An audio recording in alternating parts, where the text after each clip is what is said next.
অবিশ্বাস্য। ট্রাম্প প্রশাসনের নতুন পদক্ষেপ বাংলাদেশের জন্য এক জীবনের সুযোগ। 2024 সালে মার্কিন প্রেসিডেন্ট ডোনাল্ড ট্রাম্প যখন তার পররাষ্ট্রনীতি বদলানোর ঘোষণা দিয়েছেন, তখন বিশ্বজুড়ে গুঞ্জন চলছে। আর এই পরিবর্তনটি বাংলাদেশের জন্য যে এক মাইলফলক হয়ে দাঁড়াতে পারে, তা কি আপনি কখনো ভাবতে পেরেছিলেন? মার্কিন প্রশাসন এখন বাংলাদেশকে যে এক অত্যাশ্চর্য সুযোগের দিকে ঠেলে দিয়েছে, তা দেশের জন্য এক নতুন যুগের সূচনা হতে পারে। অনেকেই ভেবেছিল ট্রাম্প ক্ষমতায় আসলে বাংলাদেশে ব্যাপক রাজনৈতিক অস্থিরতা সৃষ্টি হবে, কিন্তু বাস্তবতা কিন্তু পুরোপুরি আলাদা। বরং বাংলাদেশের রাজনৈতিক পরিস্থিতি এখনও স্বাভাবিক।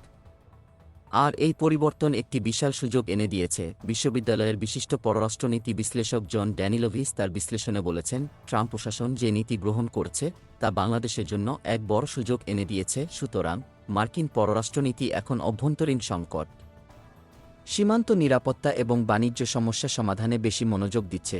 কিন্তু কোয়াডের পররাষ্ট্রমন্ত্রীরা যেভাবে ইন্দো প্যাসিফিক অঞ্চলের নিরাপত্তা এবং গণতান্ত্রিক মূল্যবোধের উপর গুরুত্ব দিচ্ছেন, তাতে বাংলাদেশের ভূমিকা যে অপরিহার্য তা আর বলার অপেক্ষা রাখে না। এদিকে বাংলাদেশের আন্তর্জাতিক মুখপাত্র মোহাম্মদ ইউনুস দাভোসে বিশ্ব অর্থনৈতিক ফোরামের বার্ষিক সভায় অংশ নিয়ে এক গ্লোবাল আইকন হিসেবে নিজের অবস্থান শক্ত করেছে।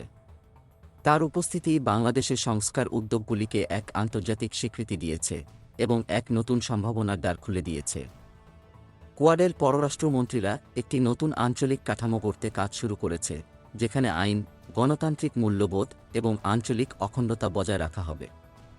বাংলাদেশের এই উদ্যোগগুলো কোয়াডের পরিকল্পনার সাথে একেবারে মিলে যাচ্ছে, যা দেশের জন্য এক রূপান্তরকামী সুযোগ হয়ে দাঁড়াতে পারে।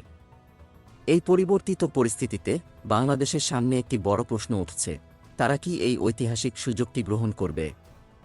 যদি বাংলাদেশ এই সুযোগ কাজে লাগাতে পারে, তবে তা মার্কিন যুক্তরাষ্ট্রসহ অন্যান্য শক্তিশালী দেশের সঙ্গে পার্টনারশিপে একটি নতুন দিগন্ত উন্মোচন করবে, যা একদিকে যেমন দেশের অর্থনৈতিক ও রাজনৈতিক শক্তি বৃদ্ধি করবে, তেমনি আন্তর্জাতিক মঞ্চে বাংলাদেশের প্রভাবও অনেক গুণ বেড়ে যাবে।